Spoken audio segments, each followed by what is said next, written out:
Oke, bertemu kembali bersama saya Timothy. Kali ini kita akan belajar salah satu materi penting di kelas building professional counselor, namanya family counseling. Nah, family counseling ini merupakan materi yang terus diupdate. Jadi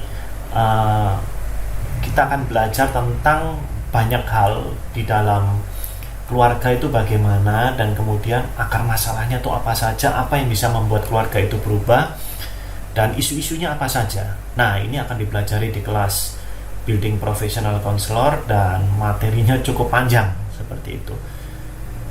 Oke, nah yuk kita mulai. Nah, kenapa kita perlu belajar hal ini? Yang pertama, kebanyakan masalah dalam diri manusia itu berasal dari hal ini. Hal ini adalah keluarga. Jadi paling gampang itu, misalnya dulu saya ngajar di sekolah, saya dulu kerja di sekolah, misalnya saya melihat perilaku anak bermasalah, itu kecenderungannya dari keluarga yang bermasalah.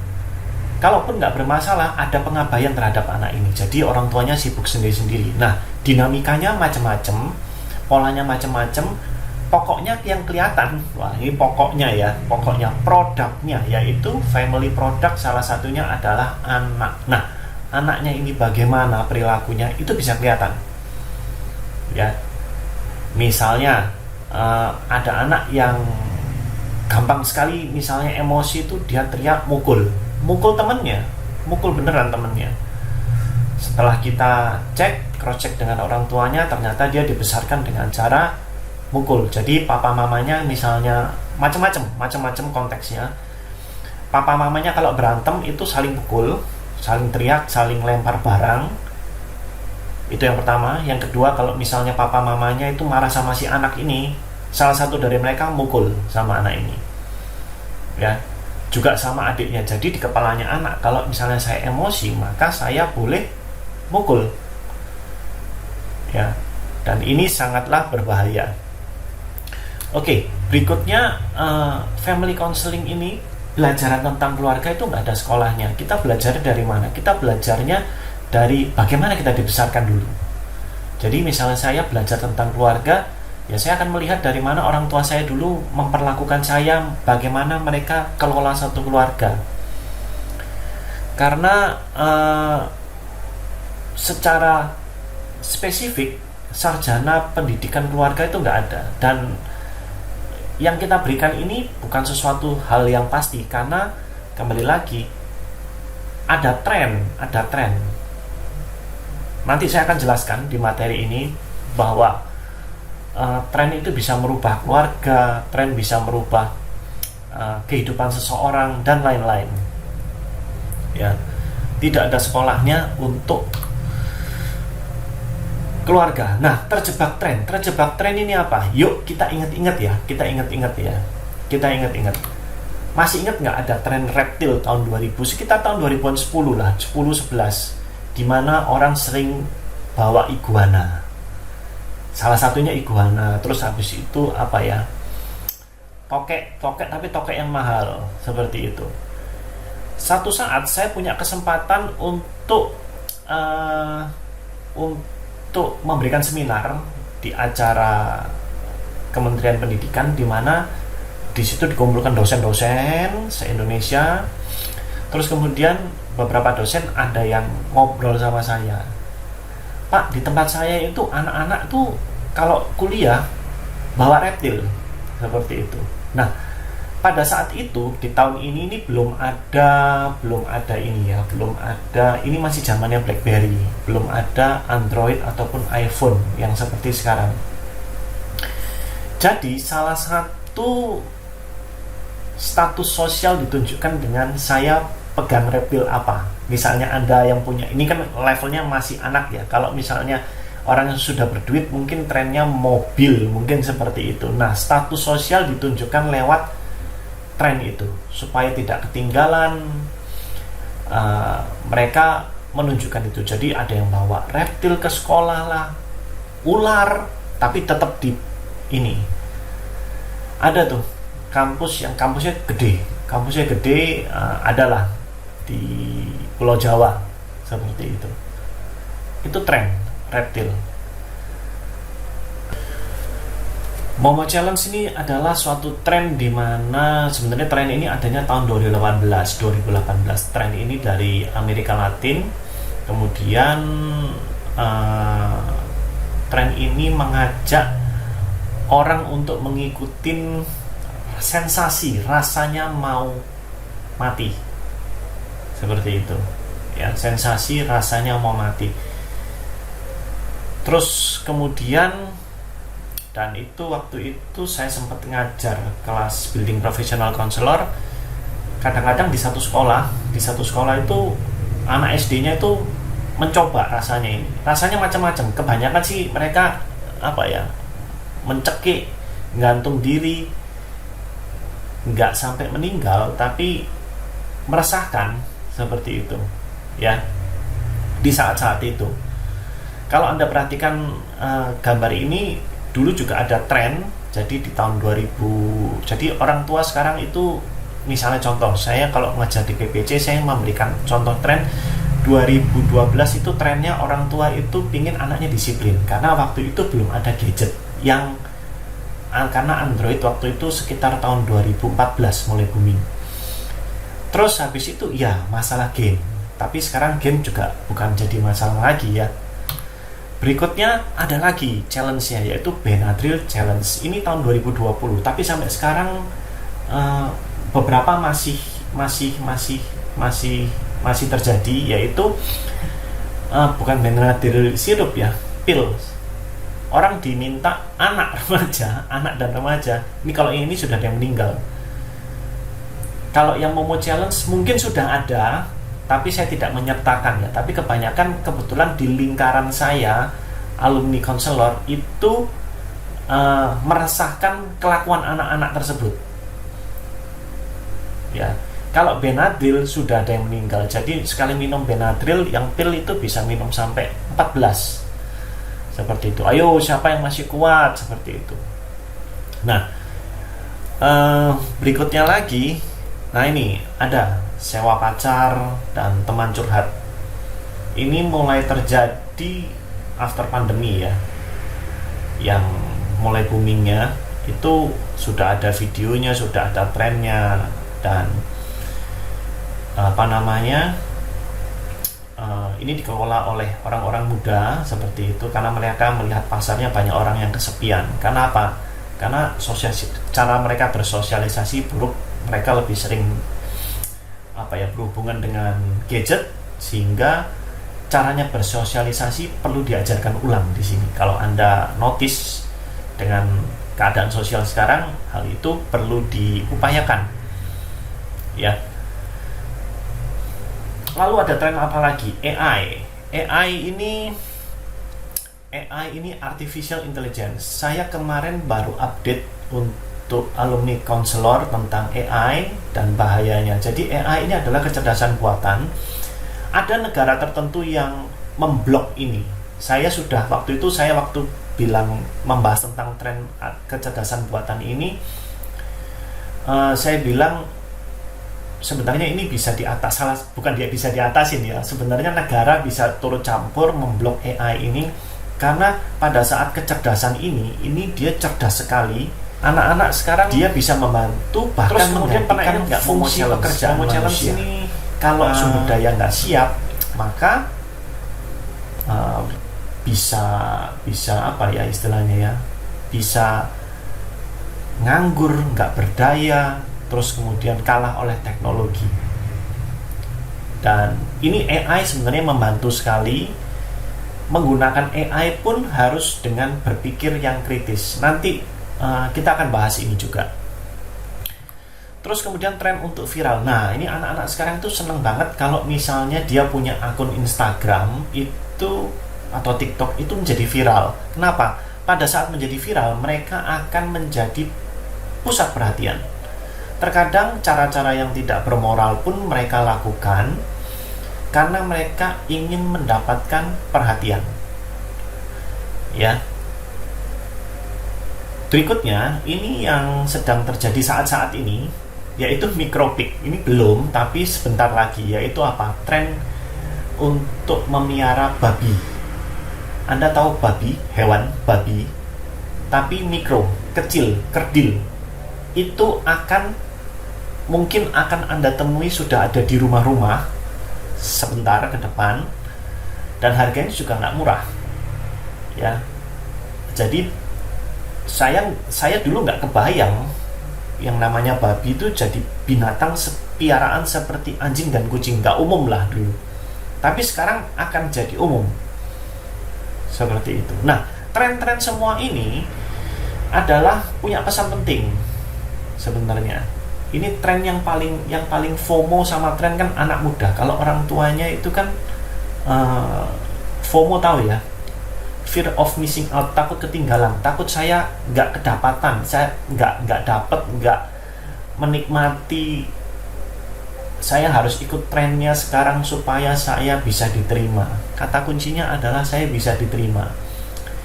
Yang namanya Momo Challenge itu kan, ini loh aku kuat, nggak apa-apa, masih hidup, tahu rasanya.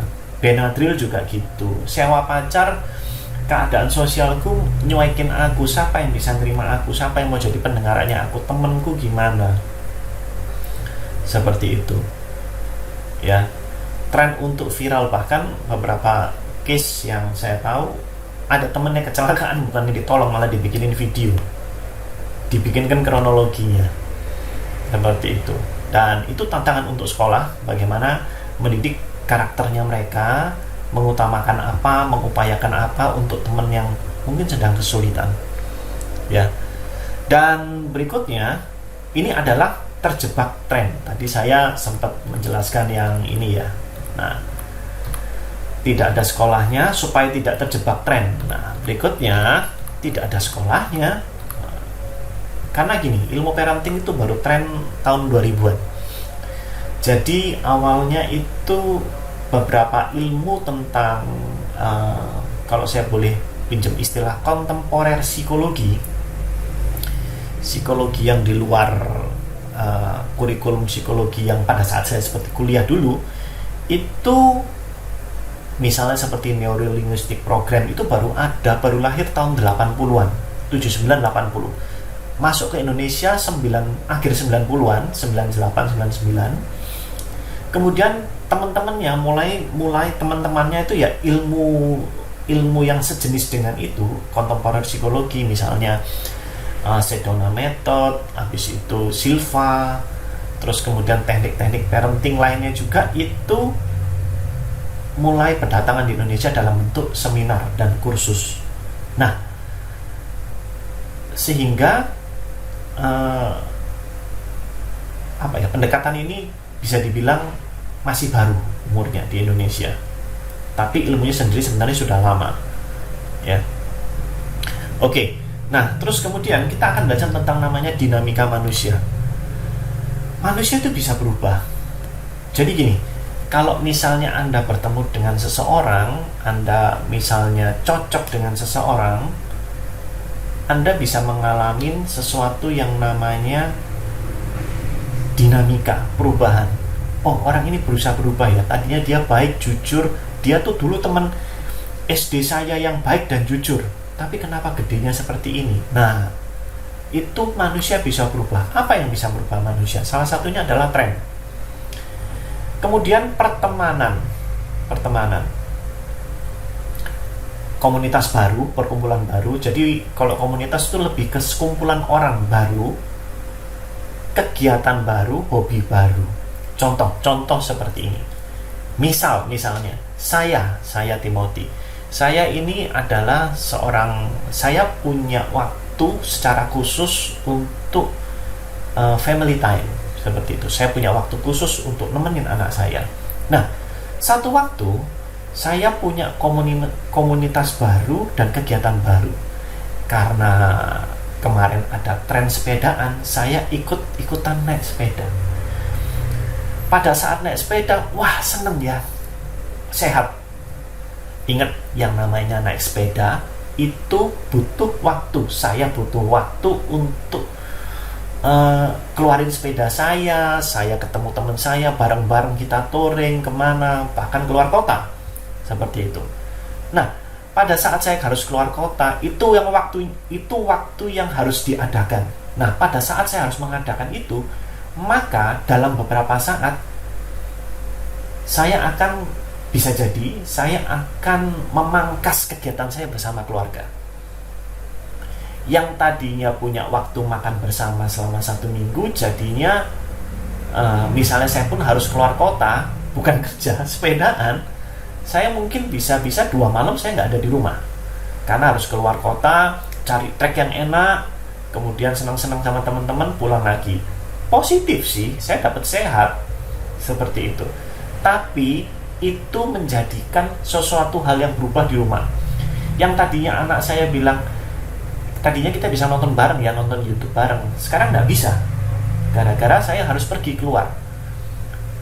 Sesimpel itu. Lalu apa yang terjadi? Anak saya mulai mencari perhatian saya dengan cara yang tidak benar. Seperti itu. Ada aja ulahnya. Paham ya? Sampai di sini semuanya terlihat baik-baik, tapi di rumah itu sudah mulai nggak baik. Karena apa? Tidak ada rasa aman. Tadinya sudah disiplin nih, misalnya jam 8 malam kita nonton YouTube, sekarang jam 8 malam ini orang belum pulang nih, si bapak satu ini. Gitu. Paham ya? Terus punya teman baru. Tadinya gara-gara sepeda, apakah cukup itu? Enggak. Habis itu mulai deh belanja keperluan sepeda. Saya harus beli helmnya, pentilnya. Itu akan mengambil ongkos atau kos yang misalnya kita harusnya bisa liburan, jadi nggak liburan ya. Weekend saya jadi senang sepedaan, keluarga di rumah aja. Duit yang tadinya buat acara family jadi acara saya. Paham ya? Nah, inilah.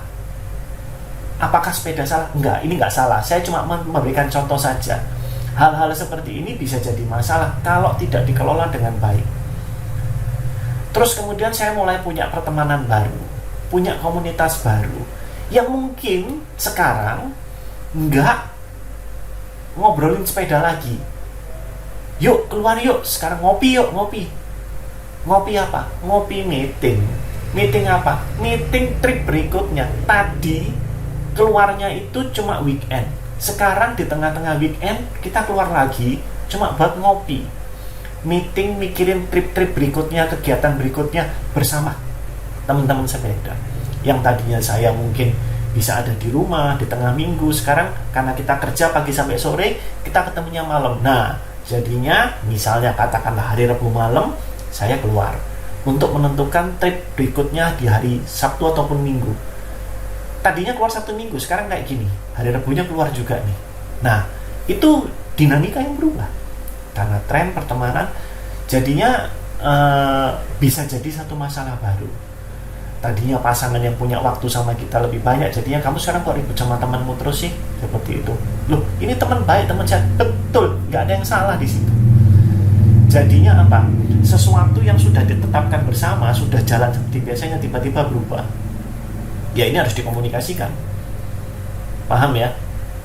Yang tadinya sudah teratur jadi nggak teratur. Nah, kita nanti akan belajar nyari akarnya itu sampai kadang-kadang sampai sini, seperti itu. Dan ini pun penyelamatnya apa? Penyelamatnya adalah prioritas. Nah, ini harus dikembalikan. Misalnya contohnya saya dan sepeda saya.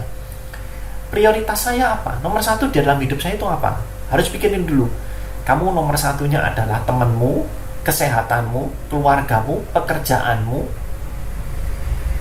Silakan tentukan mana nomor 1. Oh, misalnya nomor 1 adalah keluarga. Ya udah, kalau gitu masalah sehat itu jalannya nggak mesti sepeda, ataupun bisa diatur, ataupun bisa komunikasi dengan keluarga. Boleh nggak minggu ini aku keluar? Tapi misalnya saya keluar, saya perlu mengganti apa? Gimana caranya saya keluar dan kalian seisi rumah tetap happy saya keluar. Oh, jangan sering-sering kita ngobrol sama anak, jangan sering-sering seperti itu. Mungkin pasangan akan ngomong, ya diatur waktunya, jangan lama-lama, kalau bisa jangan keluar kota. Oke, kita main yang di dalam kota aja ya tripnya, misalnya seperti itu. Tentukan prioritasnya. Kemudian disiplin. Disiplin ini adalah ruang yang paling aman, penyelamat keluarga, yaitu disiplin. Seperti itu, ya. Contoh studi kasus. Suatu saat saya punya kesempatan untuk didatangi oleh sepupu saya. Saya sayang sama saudara saya, lebih muda, adik sepupu. Dia punya masalah, dia datang ke rumah saya. Laki-laki. Tumben-tumben ya nih orang ini datang. Ya deket sih, satu kota juga sama saya. Dia datang, dia cerita punya masalah. Ternyata masalahnya cukup berat. Terus kemudian dia minta tolong sama saya. Nah, ternyata nggak selesai sampai minta tolong. Ya, ternyata yang terjadi adalah dia sering ke rumah saya dalam waktu 3 bulan. Bahkan nginep, makan semua di rumah saya.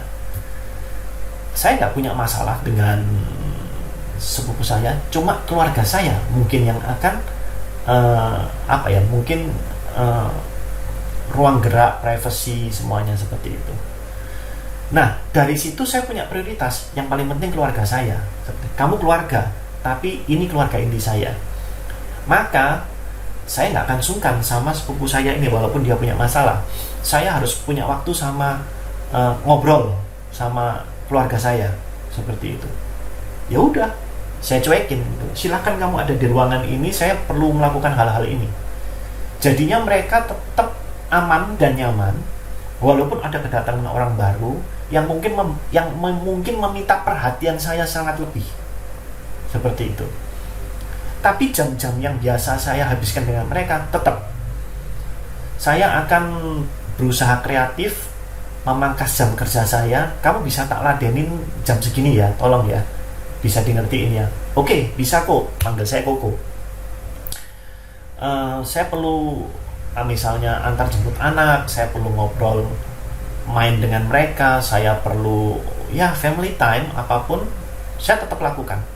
Saya bilang ini, kalau misalnya saya iya-iyain terus, maka bisa bisa nggak nyaman nih seisi keluarga saya. Nah, makanya saya perlu prioritas dan saya tetap perlu melakukan disiplin. Itulah penyelamatnya. Ini contoh ya. Nah, berikutnya, salah satu tantangan anak dan remaja. Kembali lagi, kok ngomongnya anak dan remaja? Karena gini, paling gampang untuk melihat keluarga ini bermasalah apa tidak, itu dari anaknya. Kenapa? Ini paling gampang ya. Nanti ada nggak cara paling sulitnya? Ada. Karena anak adalah produk dari keluarga, ya. Pikiran yang selalu membandingkan. Anda punya otak, fungsi otak itu ada 4. Salah satunya adalah membandingkan. Contoh, Anda main ke rumah saya, atau Anda sekarang lagi di mana, restoran, Anda bilang saya mau pesan air mineral, tiba-tiba Anda dikasih air mineral, Anda pegang, Anda lihat, itu mungkin di pikiran Anda sudah ngomong sendiri tuh, rasanya gimana ya air mineral yang misalnya ya, botolnya nggak plastik tapi botolnya beling, rasanya air mineral beling ini gimana ya. Itu membandingkan sudah. Nah, manusia itu punya kecenderungan membandingkan secara otomatis. Jadi kayak mesin, walaupun Anda punya pola pikir seperti itu, maksudnya gini, seperti mesin, defaultnya, standarnya itu memang sudah seperti itu. Jadi pikiran tuh fungsinya ada 4, salah satunya adalah membandingkan, berpikir analitik juga, seperti itu. Dan anak zaman sekarang akan selalu dibandingkan dan membandingkan. Jadi walaupun dia nggak membandingkan diri, maksudnya gini, dia nggak dibandingkan, dia akan membandingkan dirinya dengan sesuatu di luarnya dia. Kenapa? Karena tuntutan zaman. Zaman saya kecil dulu, sosial media, YouTube dan lain-lainnya itu belum ada. Saya akan dibandingkan dengan teman sekolah saya sekelas, ataupun teman tetangga jarak 5 rumah, 10 rumah, adalah yang deket-deket itu aja. Pressure-nya nggak seketat sekarang. Sekarang anak dibandingkan bisa-bisa dengan sosok YouTuber yang mungkin berhasil, sukses, ganteng seperti itu, yang dia nggak kenal. Dan itu bisa jadi stres sendiri. Nah, ini stres ditumpuk terus, jadinya dia tuh nggak kenal sama dirinya, tapi dia kenal dengan saya harus jadi seperti siapa. Yang belum tentu mungkin itu adalah seseorang yang bakat minatnya, budayanya, latar belakangnya sama dengan kita. Dengan anak ini maksud saya. Paham ya?